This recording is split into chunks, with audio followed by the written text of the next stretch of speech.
Allez, bonjour à tous, j'espère que vous allez bien aujourd'hui au programme analyse du BTC, surtout sur du court terme intraday.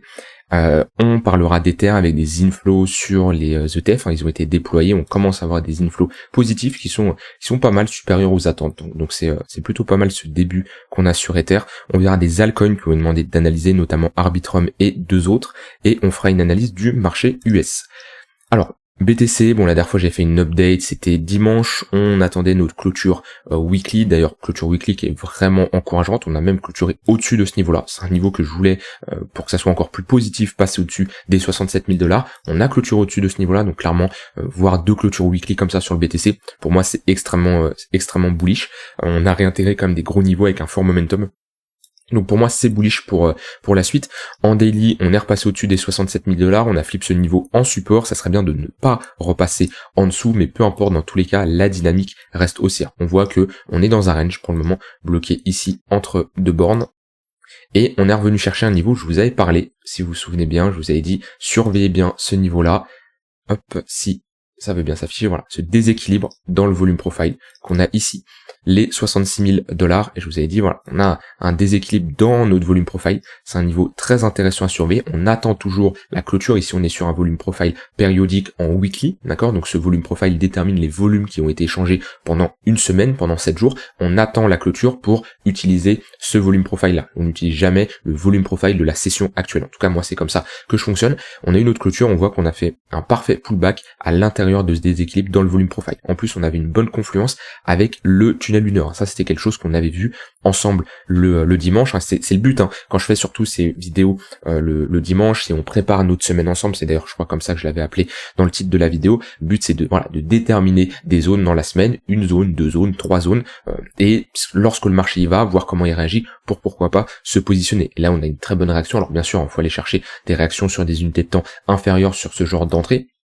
Mais ici on a une très bonne réaction, peut-être que certains ont pu rentrer en position. Donc en tout cas, ici, BTC c'est plutôt pas mal. On est sur notre bad range, on a une bonne réaction.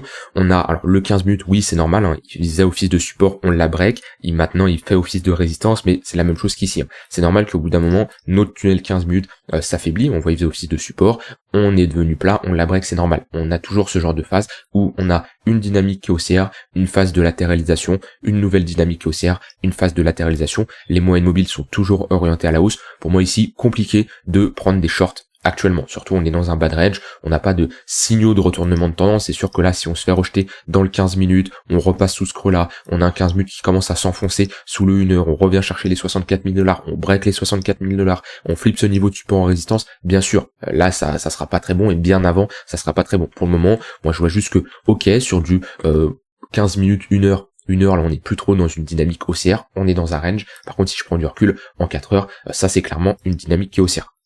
Donc pas de quoi s'inquiéter, même si on est globalement sur résistance, c'est pour moi, on est sur un bad range, donc là sur l'intraday, il peut y avoir des longues qui s'effectuent pour viser le milieu de range, voire le haut de range. Voilà, sur le BTC, sur l'intraday, là-dessus pas grand chose à dire.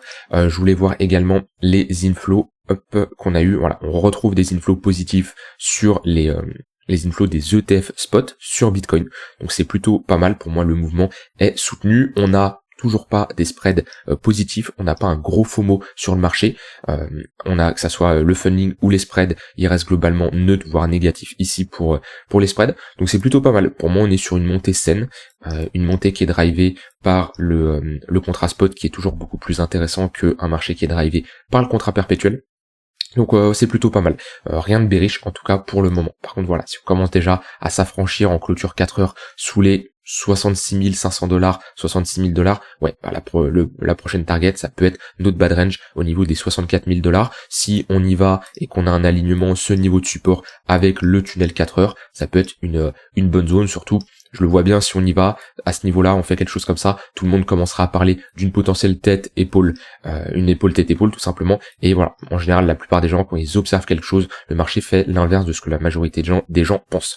Donc, on est actuellement sur un niveau de support qui peut être intéressant. Si on perd ce niveau-là, prochaine target, les 64 000 $. Étape par étape, le but c'est pas de trader n'importe où, c'est de trader des zones pertinentes. Si on perd ces zones-là, et ben tout simplement on va attendre, patienter et observer le marché, ce qu'il va faire dans la prochaine zone. Mon but c'est pas de trader n'importe où. Ok, j'ai une zone là, très bien. Enfin, j'ai globalement une zone là, un bad range. Alors c'est jamais un niveau précis. Globalement 66 000, entre les 66 000 et les 66 500 $, c'est ici un niveau de support. On perd ce niveau-là, la prochaine zone ça sera vers les 64 000 $. Voilà sur le BTC, rien d'autre à dire de plus. Pour le moment, comme je le dis, rien de bearish. Maintenant sur Ether. Ether, on a eu, alors je vais juste enlever ça. Ether, donc on a eu le déploiement des ETF Spot, on enregistre au bout de 45 minutes, donc ça c'était un tweet de The Block à 16h18, donc depuis il y a eu des inflows qui sont accentués, mais on est pas mal, d'accord. Je sais plus c'était quoi, ils avaient prévu, je sais plus c'était combien les prédictions qu'il y avait eu, mais en tout cas de ce que j'ai vu c'était au-dessus des attentes, donc c'est plutôt pas mal. Maintenant, comme je vous l'ai dit, j'ai fait une vidéo hier là-dessus sur Ether, je m'attends pas à un pump soudain. Oui, sur le long terme, c'est bullish, comme on l'a vu. Il y en a qui parlaient de sell the news. Pour moi, le sell the news a déjà eu lieu. On n'aura pas une vente. On va avoir des inflows positifs. Donc, je m'attends à Ether qui augmente dans les prochaines semaines, prochains mois. Par contre, sur du court terme, je m'attends pas à un gros pump. Voilà, comme beaucoup pouvaient le penser. On l'a bien vu au moment du déploiement sur BTC. On a eu une phase de baisse pendant un moment. Donc, ça me surprendrait pas d'avoir, juillet, fin juillet, toujours une phase de consolidation. Et pourquoi pas mi-août commencer à avoir une phase haussière pour septembre, octobre et continuer la hausse. En tout cas, voilà, on a vu le déploiement et depuis, on n'a pas eu spécialement un gros pump sur Ether. Maintenant, Ether qui est dans une bonne zone de localisation, puisqu'on est au niveau de notre tunnel 1 heure. On voit qu'on a rejeté pas mal de fois dedans, on est globalement dans un plus gros range sur Ether, on peut le voir comme ça. Le range, ce qui est compliqué, c'est le tunnel 1 heure, oui, c'est une bonne zone, mais ça aurait été mieux que ce tunnel 1 heure soit en confluence avec le bad range pour avoir une bonne confluence de niveau. Là, on n'est pas, si je trade juste ce range, on n'est pas dans une bonne zone. Si je trade la tendance, je peux très bien me dire, ok, le tunnel 1 heure, je cherche à trader la tendance et je vise, l'extrémité haute et je vise une continuation de notre dynamique. C'est possible. Il y a une différence entre trader un range, on va se positionner sur l'extrémité basse et prendre des profits sur l'extrémité opposée, et trader la tendance où, peu importe qu'on soit dans un range ou pas, on va viser tout simplement des sommets de plus en plus haut. Donc actuellement, on est dans une bonne zone. Si je regarde les points pivots sur Ether, voilà, on a deux niveaux clés. On a le point pivot weekly au niveau des 3440 $, qui fait bien office de support, et on a le point pivot monthly au niveau des 3520 $, qui fait bien office de résistance. Et j'aime bien avoir ce genre de confluence, de localisation entre tunnel 1 heure et point pivot weekly. On voit que en général, c'est des niveaux où on réagit plutôt bien. Si on break à la hausse, on a un point pivot weekly vers les 3650 $ qui est en confluence avec cette zone de résistance qu'on a notifié ensemble, et ensuite on a un point pivot monthly vers les 3800 $. Ça, c'est des niveaux, pourquoi pas, intéressants pour prendre des profits ou avoir des shorts. Maintenant, on se positionne pas n'importe comment. Ce qu'on veut, c'est avoir une réaction au niveau de ce niveau-là, tout simplement pourquoi pas se positionner. Maintenant, compliqué. Alors oui, on sera sur un niveau de résistance, mais on attend. Un point de repère, c'est bien. Ce qu'il nous faut, c'est des confirmations après. On localise nos zones, nos entrées potentielles, et quand on arrive dans ces zones-là, on regarde ce que le marché fait. Le but, c'est pas de directement se positionner short, mettre un ordre d'attente, où ça se trouve, on va juste faire ça, et vous allez vous faire exécuter, plus liquider par la suite. Non, on met des alertes, on y va, on observe ce que le marché nous fait. Si le marché nous propose aucun rejet au niveau des vendeurs, on garde des creux et des sommets de plus en plus haut, je vais pas me positionner là-dessus. Vous voyez, il y a une différence entre faire ça et faire quelque chose comme ça, d'accord? Voilà, où là on commence à perdre des niveaux, on fait des creux et des sommets de plus en plus bas, là je peux short, là je vais pas chercher des shorts, et je ne chercherai pas non plus des longues, parce que on est sur un niveau de résistance, donc des fois on ne fait rien, tout simplement. En tout cas, Ether, tant qu'on ne perd pas ce niveau des 3440 $, pas de signaux de retournement. Si on les perd, on peut avoir ici une bonne confluence entre le tunnel 4 heures et le bad range, et si ce bad range casse, il faudra surveiller le pullback vers les 3200 $. On sera sur ce niveau de support et le tunnel daily. Voici pour Ether. La paire ETH et BTC également intéressante. On a, je vais enlever tout ça. Je vais enlever ça également. Ici, on a eu quand même un break assez important, à voir la réintégration, mais ça aurait été bien de clôturer au-dessus de ce niveau-là, hein. Ça rien n'empêche d'avoir un range, une fausse cassure, une réintégration, c'est même plutôt bullish. Maintenant, il faut vraiment avoir une bonne réintégration. Pour le moment, c'est timide, donc si on perd ce niveau-là, rendez-vous ensuite au niveau des 0,049. Moi, l'idéal, hein, c'était vraiment de repasser au-dessus de ce niveau-là pour chercher des achats. C'est pour ça, c'est bien d'avoir des points de repère. Après, ce qu'il faut, c'est des confirmations, parce que là, c'est plutôt une confirmation de long terme, hein. Confirmation en weekly. Donc, on repasse au-dessus de ce niveau-là. On valide creux sommet de plus en plus haut, bottom pour moi qui est posé, et on peut viser la borne haute pour le moment en daily. Ce qui serait bien, ouais, c'est de réintégrer ce niveau-là. Mais je patiente de mon côté pour switch mes BTC en Ether, même si c'est bullish avec le TF spot. J'attends la charte ETH BTC d'avoir une confirmation. Alors, elle peut être plus basse, hein. Si j'ai également une bonne confirmation ici, je pourrais rentrer en position. Donc pour le moment, je patiente, parce que ouais, on break quand même un niveau assez important, à moins qu'on ait une réintégration.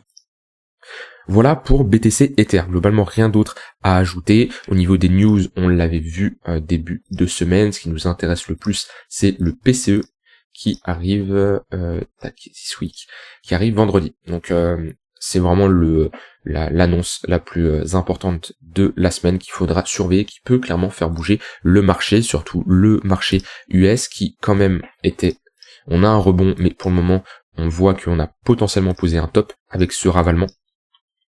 On va se mettre surtout en 4 heures pour mieux le voir. On va mettre ici des moyennes mobiles. Hop là. Alors, on voit qu'on a rebondi dans le tunnel 4 heures, on a un rebond quand même qui est assez conséquent vu qu'on repasse au-dessus du tunnel 15 minutes. On est en train de travailler le tunnel 1 heure. Je vais mettre un Fibo. Ouais, le niveau à surveiller, ça sera les 0,118 en général, comme ça qu'on a un rejet, on peut structurer une structure un peu plus puissante. Par contre, si on perd le tunnel 4 heures, on pourra avoir un retracement un peu plus profond et revenir chercher ce gros niveau de support là. Pour le moment, la dynamique court terme, on voit que on a posé un top temporaire. On peut bien sûr faire un nouvel ATH dans les prochaines semaines, mais sur du court terme en tout cas, on a posé un top. Maintenant, on voit que ce tunnel 4 heures fait bien office de support, et la tendance, on va dire moyen terme, reste haussière. Si je me mets ici en daily, voilà, c'est pas ça qui nous inverse une dynamique. Par contre, si on rejette au niveau des 0,118 de Fibonacci, on structure ici un M-top qu'on casse le 4 heures. Ouais, prochaine zone, ça sera ici la zone des $5300. Au niveau du Nasdaq, on a ici une structure qui est un peu plus moche, on voit qu'il rebondit beaucoup moins bien que le S&P, parce qu'il n'est même pas au niveau encore du tunnel 1 heure. Donc un rebond un peu plus timide, le Nasdaq est beaucoup plus faible à l'heure actuelle. Après, il a fait une structure, comme je dis, beaucoup plus moche, hein. Là on voit bien la structure de top qui est dessinée sur le Nasdaq. Sur le S&P, on est plutôt sur un rebond en V-top, enfin un rejet en V-top, c'est pour ça qu'il rebondit, et il a un rebond un peu plus puissant. Dans tous les cas, on voit qu'on est sur des tops temporaires, court moyen terme et plutôt court terme, qui peuvent se transformer bien sûr en top plutôt moyen long terme si on fait quelque chose comme ça. Maintenant, pour le moment, il vaut mieux privilégier des achats comme ça dans le tunnel 4 heures, mais je prendrais plutôt mes profits dans ma zone de rechargement de short que viser un nouvel ATH. Après, si on fait un nouvel ATH et qu'on flippe ce niveau de résistance en support, hein, parce qu'un ATH c'est un niveau de résistance, on peut jouer des achats pour viser un prochain niveau qui peut être bien sûr, hop, je vais mettre ici des extensions de Fibonacci. Voilà, entre les 1,118, 100% d'extension. Ça uniquement si on fait un nouvel ATH.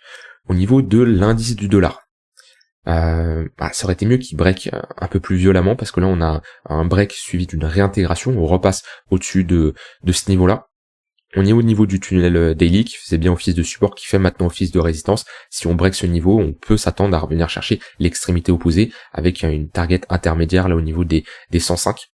Mais ouais, on est sur un faux break là. C'est déjà en weekly, on voit bien que le break n'a pas été confirmé, on n'a pas une clôture weekly vraiment sous ce niveau-là. Donc on n'est pas dans une structure de top ici en M, on est tout simplement dans un range avec une borne basse qui en weekly n'a pas été cassée. En daily oui, mais on a réintégré ici quand même, on est repassé au-dessus de cette bougie. Donc un indice du dollar qui pourrait revenir fort dans les prochains jours. La vraie confirmation, ça serait repasser en dessous de ce niveau-là, où là la prochaine target, ça serait ici les 101.